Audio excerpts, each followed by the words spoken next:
Hola a todos y bienvenidos a este nuevo arco de Creepypasta Orígenes.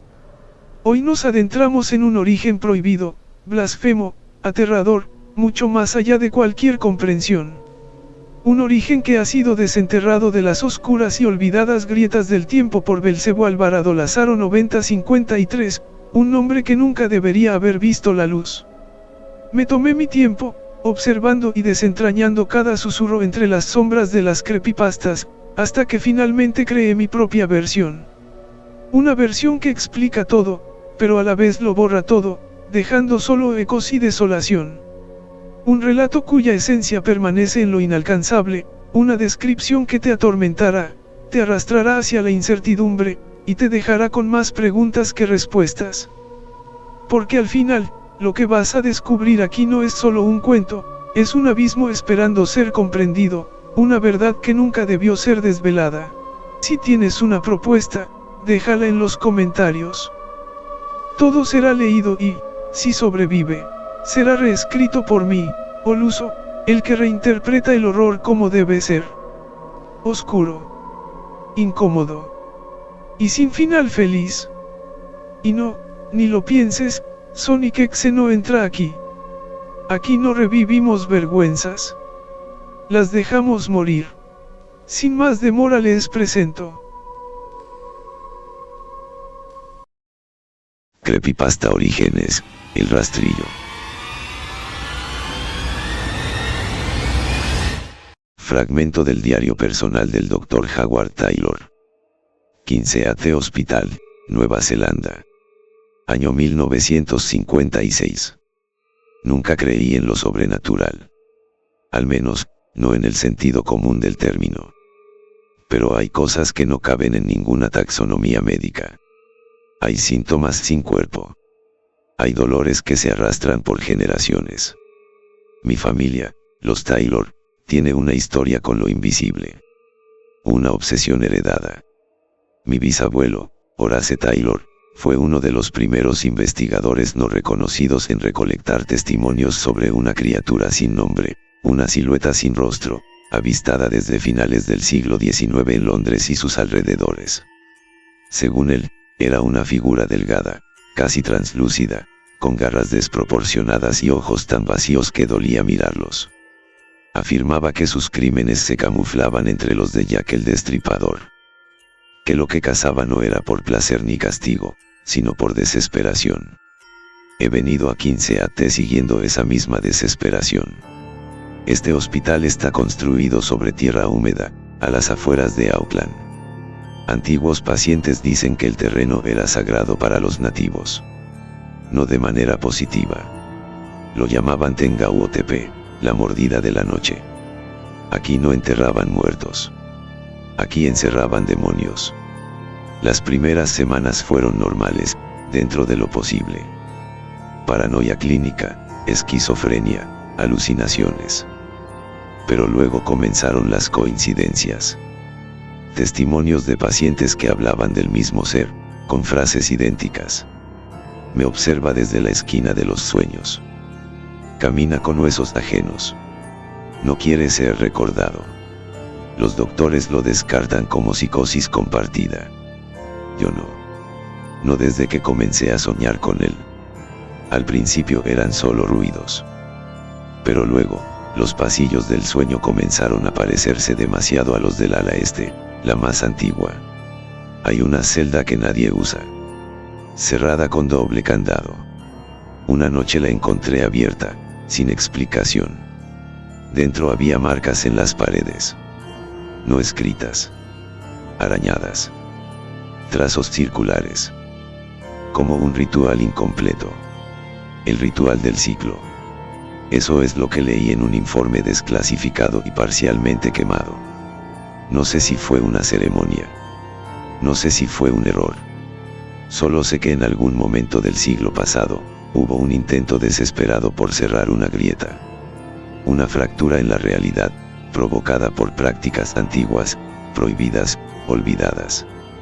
Un fragmento de otra realidad se coló. Una entidad que no debía existir. Una abominación que quedó atrapada entre lo real y lo intangible. Una criatura sin nombre. El documento decía que otros seres entraron en nuestro plano durante ese momento. Uno completo y otro incompleto. El primero fue contenido. Sellado. Ocultado por quienes sabían lo que hacían. El segundo, no. La fractura no se cerró del todo. El incompleto quedó atrapado, como un pensamiento a medio recordar, como una pesadilla que no termina de irse al despertar.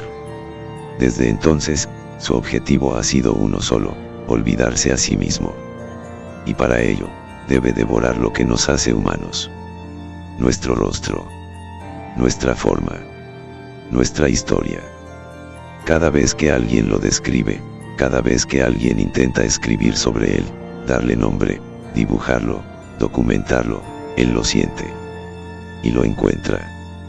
Porque él no quiere ser recordado. Su existencia es una herida en el tejido del mundo. Un error consciente. Anoche, en mi sueño, me habló. No con palabras, sino con la sensación desgarradora de que algo te ha reconocido.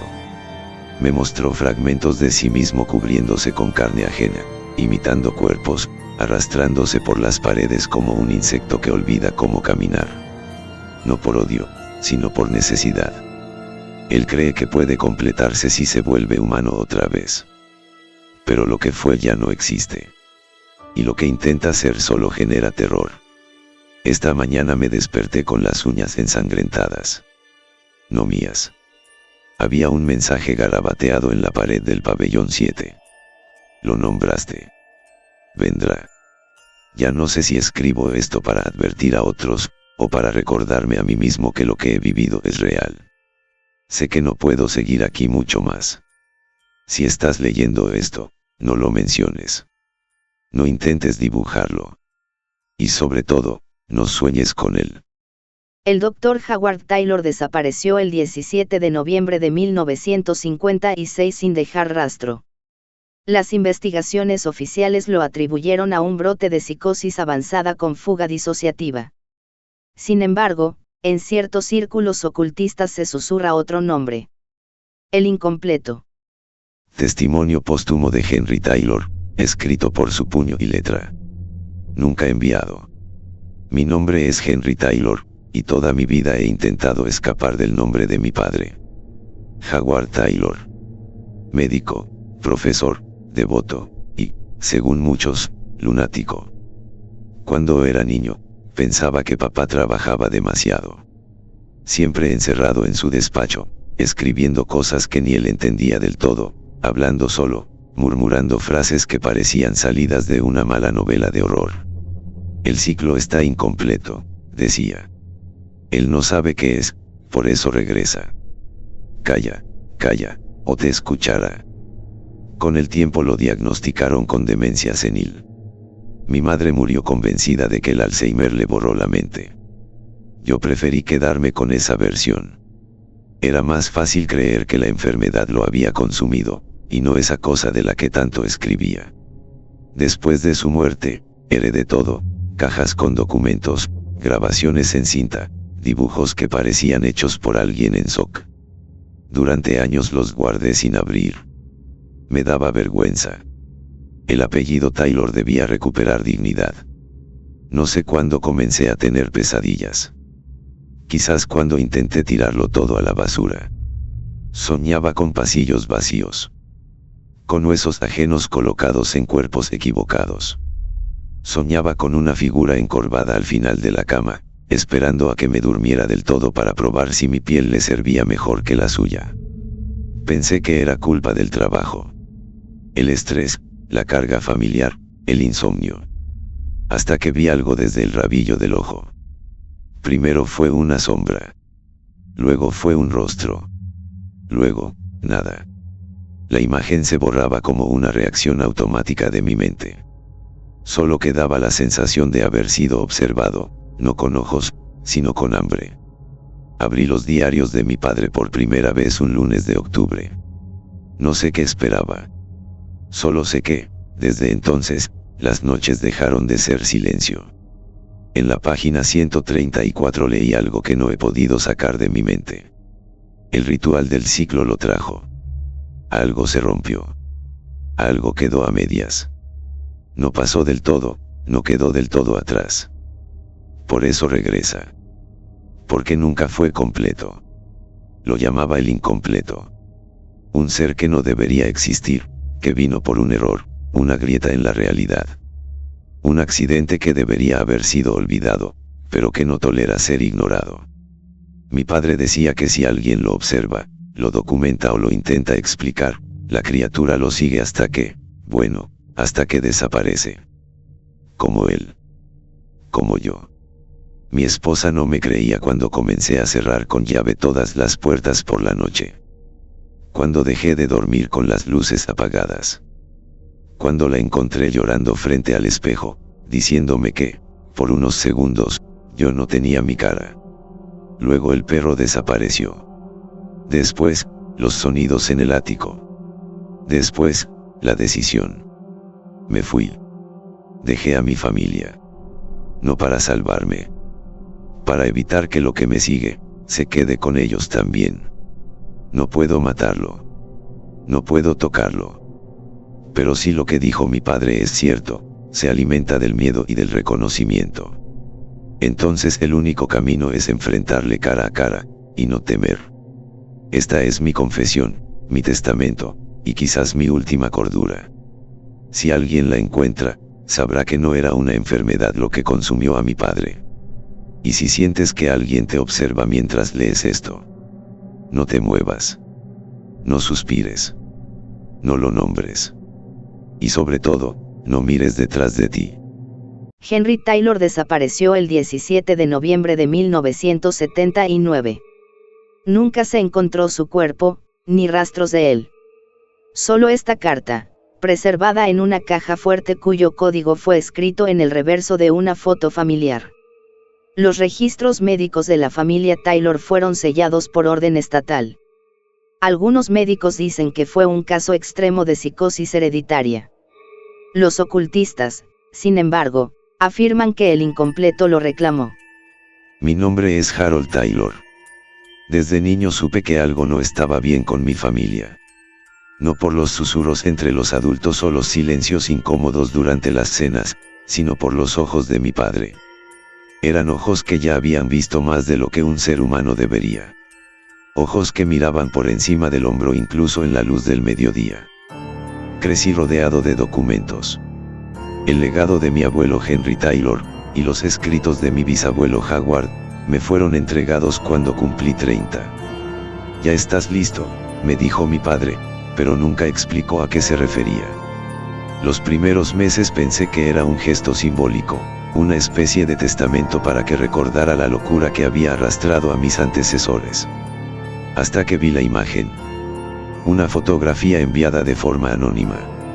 En papel, con una nota firmada con el seudónimo L. DeWitt. Solo decía: ambos existen. No buscan ser encontrados. No están aquí por nosotros, pero no dudarán en usar nuestros cuerpos como pasarelas. La imagen fue tomada por un cazador en algún lugar de los montes Apalaches. Según el informe adjunto, el hombre había colocado varias cámaras nocturnas para seguir la pista de coyotes o mapaches. Pero una de ellas captó algo más. Dos figuras. Dos sombras imposibles, enfrentadas en la negrura como viejas pesadillas olvidadas. A la izquierda, el incompleto, encorvado, de ojos opacos y miembros demasiado largos para cualquier criatura viva. A la derecha, un ser voluminoso, deforme, con una piel que parecía escurrirse como cera podrida, y un rostro cubierto de costras, con las órbitas vacías como cavernas. B.O.B. Ambos se vieron durante unos segundos eternos. No se gruñeron, no atacaron. Solo se observaron, como si se reconocieran. Y luego, sin más, siguieron sus propios caminos. Esa imagen cambió mi vida. Porque si eso era real, y yo sabía que lo era, entonces todo lo que mi padre y mi bisabuelo escribieron dejaba de ser locura. Era evidencia. Fue entonces que comenzó mi descenso. Comencé a investigar a ese tal Luis de Witt. El nombre aparecía en otros documentos que encontré escondidos en un compartimento secreto del despacho de mi padre. Eran anotaciones antiguas, pero precisas. Hablaban de entidades paralelas, de símbolos olvidados, y algo que me heló la sangre. No pertenecen al mismo plano, pero comparten un origen remoto. Tal vez una ruptura. Tal vez un error. Uno fue arrastrado por la necesidad de alimentar su carne rota. El otro, por la necesidad de recordar que alguna vez tuvo un alma. Cada noche me hundía más. Soñaba con los montes Apalaches. Veía a el incompleto agazapado frente a mi ventana, mirándome. Y cuando despertaba, algo en la habitación seguía distinto. Como si mis ojos ya no fueran míos. Pero no podía parar. Tenía que saber. Tenía que entender qué une a estos horrores. Y por qué mi familia parece marcada por ellos. A veces me pregunto si realmente fue decisión mía. O si algo decidió por mí. No hace falta que les diga lo que ese año significó para los sistemas, las computadoras, las bases de datos, y todo aquello que creímos eterno en formato digital. Pero para mí, significó otra cosa. Fue el año en que dejé de luchar. Fue el año en que elegí, por mi propia salud mental, no seguir la senda de mi padre. O eso me hice creer. Había una cabaña, claro. Ubicada en las afueras del condado de Blair, cerca de los montes Apalaches. El mismo terreno que, según notas escritas a mano por un tal Luis de Witt, había sido testigo de cosas que ningún hombre, y mucho menos un niño, debería haber presenciado. El caso era claro: desapariciones, grabaciones perturbadoras, y finalmente, la desaparición del propio de Witt, cuya investigación quedó marcada como suspendida por falta de pruebas. Pero yo no estaba ahí por Luis. Toda mi atención, todo mi pensamiento, cada noche sin dormir, estaba ocupado por él. El incompleto. La figura que mi bisabuelo había perseguido desde Providence. El susurro que volvió loco a mi padre. Y ahora, el rostro que aparecía en cada uno de mis sueños. No sé en qué momento empecé a desestimar el caso del señor Oso. Había pistas claras, testimonios, grabaciones. Era un caso que cualquiera habría seguido con devoción y asombro. Pero yo no. Yo lo ignoré. En mi mente, de Witt ya estaba perdido. Otro sacrificio más para la sombra. Tenía documentos, análisis de patrones, coordenadas, mapas mentales, referencias cruzadas con eventos históricos y hasta grabaciones de la criatura. Recuerdo haber recopilado más de 400 archivos, entre imágenes, notas, sonidos y cartas. Todo perfectamente ordenado. Y luego, el apagón. Año 2000. Las computadoras no soportaron el cambio. Las fechas no fueron interpretadas. Los archivos se corrompieron. En un abrir y cerrar de ojos, todo mi trabajo desapareció. Años de investigación, borrados por un error de calendario. Podría decirte que me desesperé. Que grité. Que destruí mi oficina. Pero no. Lo que sentí fue algo muy diferente. Alivio. Porque esa misma noche, por primera vez en años, no soñé con él. No sentí esa presión invisible en mi pecho al despertar. No tuve que mirar sobre mi hombro cuando bajé las escaleras. Era como si, el incompleto hubiese perdido interés en mí. Como si él supiera que ya no lo estaba buscando. Pero aún así, esa tranquilidad se sentía falsa. Como un silencio tenso antes del colapso. Decidí dejarlo. Por salud. Por cordura. Por miedo. Archivé lo poco que pude rescatar en una caja sellada. Y desde entonces, nunca volví a hablar del tema. Algunos dicen que abandoné la investigación. Que renuncié a un legado. La verdad es que, por primera vez en mucho tiempo, me sentí solo otra vez. Y ese fue el único consuelo que me permití. Yo había dejado todo esto atrás. Apagué las luces. Cerré los archivos. Tiré al fuego las libretas.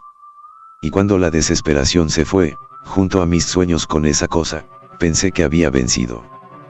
Pero jamás se gana una guerra contra algo que no puedes comprender. Una mañana cualquiera, ni siquiera recuerdo la fecha exacta, recibí un correo sin asunto, sin remitente. Solo un archivo adjunto. El nombre era sencillo, 12-13-2003-Camtrapipec. Supuse que sería basura. Pero lo abrí. Por impulso. O quizá porque, en el fondo, algo en mí, nunca cerró esa puerta. Era una imagen nocturna. La calidad era mediocre, típica de una cámara de casa. Pero eso no le quitaba el peso. En el centro, agachado sobre el suelo, mi maldición. El incompleto. Su cuerpo parecía más hueso que carne, con una columna vertebral arqueada que sobresalía como si intentara escapar de su propia espalda. Tenía las manos, no, garras, alargadas, abiertas como si escarbara en la tierra. Sus ojos, me observaban a través del tiempo, del espacio, del marco de esa imagen, como si supiera que yo la vería. Y no estaba solo. Frente a él, otra criatura. Más alta. Deforme. No tenía la piel colgante ni babeante. No era torpe ni primitiva. Era trágica. Estaba cosida. Literalmente cosida. Su piel tenía líneas gruesas, cicatrices que parecían unir pedazos de distintos cuerpos, como si alguien la hubiera ensamblado en un capricho de crueldad y alquimia. En su pecho brillaba algo verdoso, viscoso, como el vómito de un dios envenenado. Y su hedor, incluso a través de una imagen digital, algo dentro de mí reaccionó. Como si el alma reconociera un olor olvidado. Lo reconocí. Sin saber cómo, pero lo reconocí. B.O.B. Ese nombre no era nuevo para mí. Lo había leído en una de las cartas de mi abuelo Howard. En un pasaje que él mismo había tachado varias veces, como si escribirlo hubiera traído consecuencias. Bestia obscena, lo llamó. Una criatura arrastrada a nuestro tiempo desde los días finales de Zotique. Un error. Un experimento. Un castigo vivo. Y allí estaban. Ambos. En silencio. Frente a frente. Por un segundo eterno, se observaron. No con odio. No con miedo. Con memoria. Y luego, simplemente. Se ignoraron. Tomaron caminos distintos, fundiéndose con la bruma de los Apalaches como si nada importante hubiera ocurrido. Como si dos terremotos se hubieran cruzado sin afectarse. Mi cuerpo temblaba. No de miedo. De certeza. Todo lo que había tratado de olvidar, era real. Estaba ocurriendo. Y yo había sido un cobarde. Días después, encontré una publicación perdida, atrapada en los restos digitales de una web muerta. Una mujer, sin nombre, sin dirección, sin rostro, narraba su experiencia con una figura delgada, pálida, que acechó la cama de su hija. Decía que le hablaba. Que murmuraba. Y que tenía nombre. Derak. No podía ser. Lo leí una vez. 2. 5. Ella afirmaba que le habló directamente. Yo soy Derak. Me quedé sin aliento. No era una invención humana. No era un apodo nacido en foros ni una distorsión folclórica. Él se había nombrado a sí mismo. Ya no era solo una cosa incompleta, inentendible, arrastrándose por los rincones de la historia. Ya no era un susurro antiguo. Era un ente consciente de su identidad. Uno que elegía cómo ser llamado. Derak.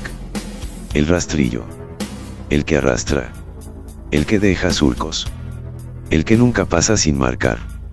Fue entonces cuando supe que todo había cambiado. Dejé todo de nuevo. Reabrí carpetas. Encendí mi viejo proyector. Desempolvé los diarios de Henry. Las notas de Howard. Las cartas de DeWitt. Volví al principio. Y esta vez, con ojos nuevos. Sabía lo que venía. O al menos, creía que sabía. Porque cuando un monstruo se nombra, no es solo una etiqueta. Es un renacimiento. Y yo ya no podía ignorarlo más. Volver a los Apalaches fue como volver al mismo sueño febril que me arrancó a mi padre. Contraté a 2 hombres sin apellidos. Solo se llamaban hermanos. Sabían demasiado, o fingían saberlo, pero aceptaron dinero a cambio de guiarme montaña arriba, donde el mapa se vuelve superstición. Uno llevaba un símbolo tallado en la frente, como si hubiera perdido una apuesta con un dios menor. El otro nunca hablaba, pero sus ojos no parpadeaban. Nunca. Dijeron que había ecos antiguos en esta región. Que no todo lo que respira está vivo. Y que lo que nos ve en la niebla, a veces olvida cerrar los ojos. No pregunte más. Durante días, caminamos bajo ramas que se curvaban como si quisieran tocarnos. Una noche encontré un dedo en mi mochila. Humano. Ni siquiera pregunté si era mío. La mañana del 5.º día, lo vimos. Un trozo de carne colgando de una rama seca. No animal. No humano. Otra cosa. No sangraba. Pero goteaba una sustancia espesa, como savia podrida, que se evaporaba al tocar el suelo. Y en su superficie, algo escrito. No con tinta. No con fuego. Con pensamiento. Las marcas parecían moverse cuando no las mirabas. Se reescribían. No seguían estructura ni idioma conocidos, pero golpeaban la mente como si la tuvieran. Cada línea quemaba detrás de los ojos. Un zumbido comenzó en mis dientes. Y sentí que mi nombre se despegaba de mi pecho. Era un texto imposible. Uno que no debía ser leído por nadie que quisiera seguir siendo humano. Intenté apartar la vista. Pero mis ojos no obedecían. Como si ellos también tuvieran una voluntad que no era la mía. Yo te recuerdo, dijo algo dentro de mi cabeza. Y entonces, todo se dobló. La montaña. El cielo. Mi cuerpo. Como si la gravedad hubiera decidido que ya no me pertenecía. Mis piernas cedieron. La visión se fragmentó en líneas y símbolos. Los árboles empezaron a susurrar, o reír. Y lo último que vi fue aquel trozo de carne. Recomponiéndose. Como si me hubiera leído también a mí. Y luego. Nada. Ya no estaba en mi cuerpo. Eso lo supe al instante en que mis pupilas tocaron aquellos signos imposibles. El aire colapsó. El bosque, los cultistas, la tierra misma, se evaporaron. Me convertí en espectador de una época extinguida, y en su protagonista. Sotique. Un continente que nunca debió existir. O que existió cuando el sol ya había enfermado, y la muerte era solo una etapa más del reinado de los vivos.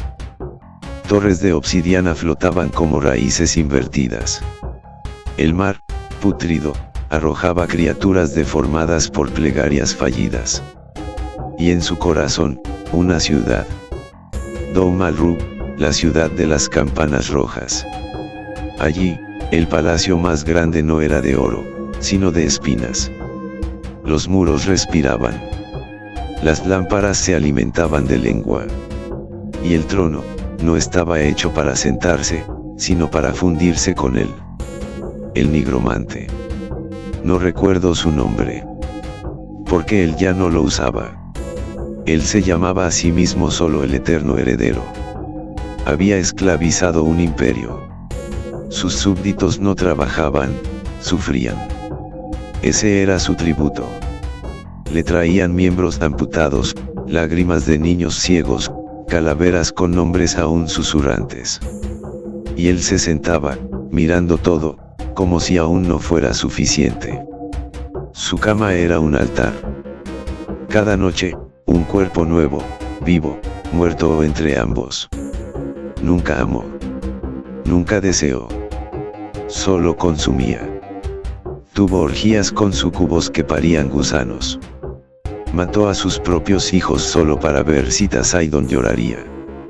No lo hizo. Ni el infierno teme lo que yo soy, decía. Tenía libros hechos con piel de emperadores derrotados. y sin embargo, se aburría. En lo alto de su torre de huesos, al fin se arrodilló. Encendió fuego con uñas y se cortó el rostro.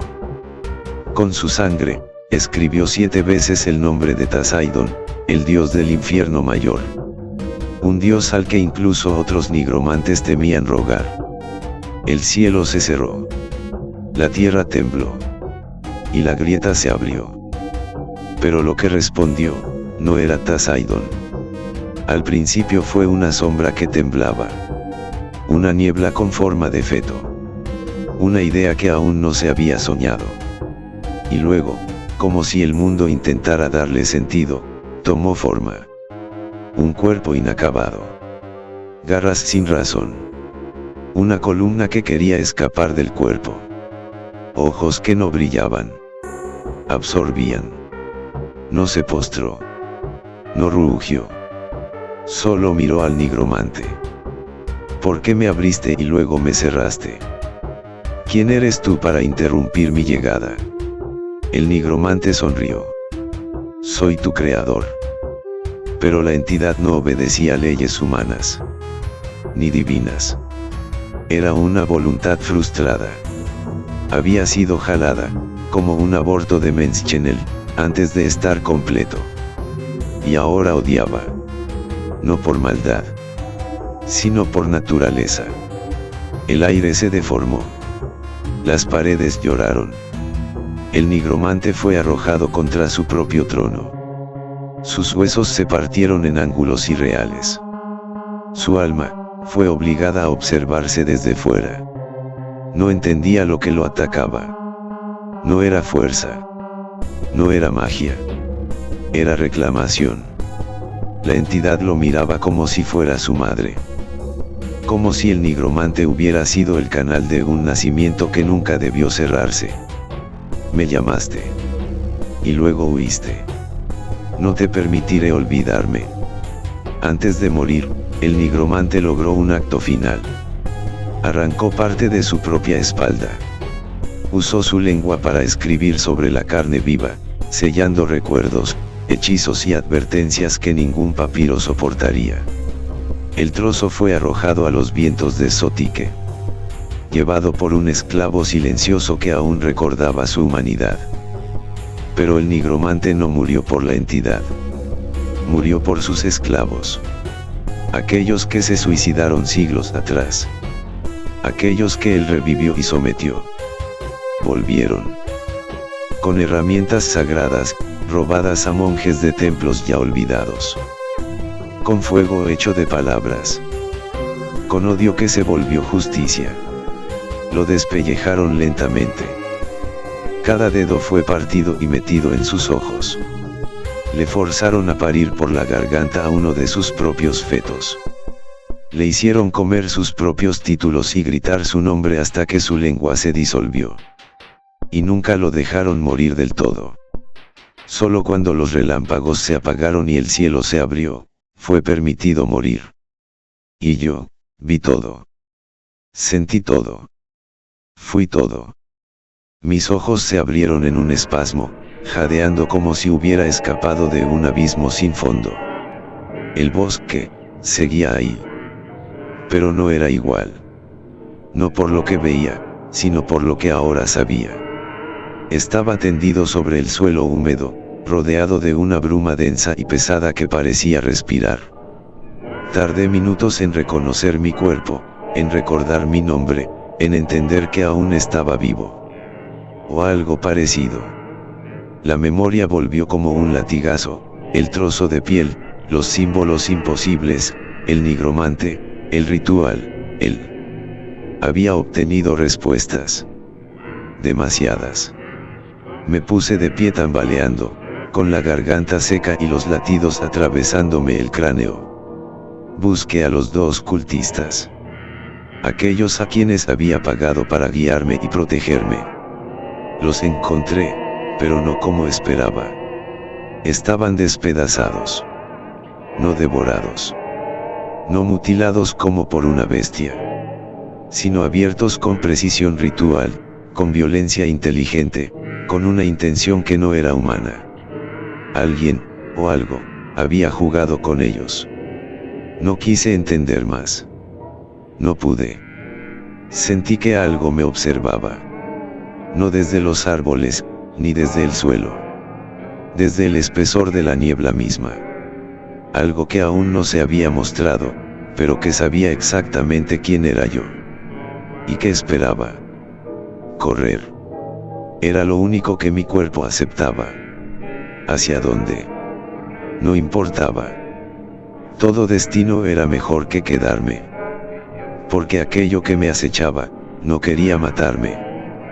Quería que recordara. Y yo, ya no quiero recordar. Archivo clasificado, restringido. Departamento de Seguridad Interna. División de Investigación Territorial Especial, DITE. Archivo número RA 7711 CTA. Informe operativo. Operación, Ceniza Roja. Fecha de apertura, 16 de agosto, 2006. Ubicación, Cordillera de los Montes Apalaches, Condado de Cla, Virginia Occidental. Coordenadas aproximadas, restringido. Sujetos involucrados. Harold Thomas Taylor. Identificación, número 00417 FED. Cargo, Analista Especial / División Federal de Investigación Anómala. Último contacto, 14 de agosto, 2006, 19:46 EST. Estado, desaparecido. Sujeto alfa, nombre desconocido. Afiliación, presunto miembro del grupo Los Hijos del Sol Rojo. Edad estimada, 40 a 50 años. Estado, desaparecido. Sujeto beta, nombre desconocido. Afiliación, presunto miembro del grupo Los Hijos del Sol Rojo. Edad estimada, 30 a 40 años. Estado, desaparecido. Resumen de la operación. El 15 de agosto de 2006 se activó una alerta de protocolo clase Epsilon tras la pérdida de contacto con el agente Harold T. Taylor, quien realizaba una investigación no autorizada en un sector remoto de la región montañosa del condado de Cla, WV. La alerta fue recibida por el Centro de Coordinación de Emergencias del Condado de Cla, que activó una brigada de búsqueda con apoyo de la División de Investigación Territorial Especial, DITE, tras confirmarse su identidad federal. Equipo de respuesta. 3 miembros de la Unidad de Búsqueda y Rescate del Condado de Cla. 1 supervisor operativo del sheriff del Condado de Cla. 2 rastreadores civiles del programa Forest Watch WV. 1 observador técnico asignado por la DITE. Inicio de rastreo, 6:13 EST. Última señal registrada de Taylor, 14 de agosto, 19:46 EST. Zona de operación, área no registrada oficialmente, acceso por ruta forestal sin nombre, coordenadas censuradas. Hallazgos. Fragmentos de tejidos humanos hallados el 15 de agosto, 12:57 EST. Marcas de laceración sin patrón animal reconocible. Torsión anómala de extremidades en los restos hallados, indicativo de ruptura con fuerza superior a la humana. Substancia viscosa color verde oliva encontrada sobre ramas y en raíces profundas, muestras enviadas para análisis toxicológico. Aparato de grabación térmica dañado parcialmente rescatado. Imagen recuperada muestra figura humanoide en posición de observación, ojos múltiples, carencia de vello corporal. Archivo remitido a, restringido. Observaciones. 3 miembros del equipo presentaron síntomas disociativos al cruzar el área perimetral, desorientación, náuseas, hemorragias nasales leves y afasia transitoria. Uno de los rastreadores civiles fue retirado del operativo tras entrar en estado de shock e intentar autolesionarse afirmando, "No es de este mundo, no debimos entrar". El entorno mostró señales de descomposición acelerada en vegetación cercana a un claro donde se halló un fragmento de piel humana endurecida, con símbolos indecodificables similares a escritura protoacadia o anómala. Pese a barrido completo del área, no se hallaron restos o señales del sujeto Harold Taylor. Estado final. Operación cerrada, archivo suspendido. Sujetos alfa y beta, presuntos fallecidos, no identificables. Sujeto Taylor, desaparecido, presunto muerto. Archivo conexo abierto en nivel superior, número ZK Origins 13. Autorización. Clasificación nivel 5 material sensible anómalo. Acceso exclusivo para personal con acreditación Z4 o superior. Sello de seguridad. Clasificado acceso restringido archivo local de ITEWV. DITWV /RA 7711 Clay 06 Ceniza.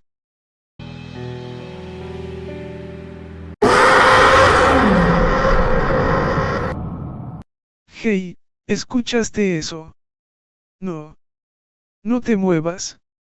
Él sabe que estás escuchando este video. Es por eso que se detuvo. Espera. ¿Viste eso? Desde el rabillo del ojo. Apostaría lo que sea a que viste una sombra. A alguien, viéndote. Seguro volteaste, y no había nada, ¿verdad? Tranquilo. Tu cerebro te protegió. Te escondió lo que realmente estaba ahí. Lo ha hecho desde que eras niño. Pero esta vez. No fue suficiente. No hagas nada estúpido. No te levantes. No te muevas. Y por lo que más quieras, no lo busques. Si lo ves con claridad. Ya es demasiado tarde. Esta noche. No duermas en la oscuridad. O podrías no volver a despertar en este mundo.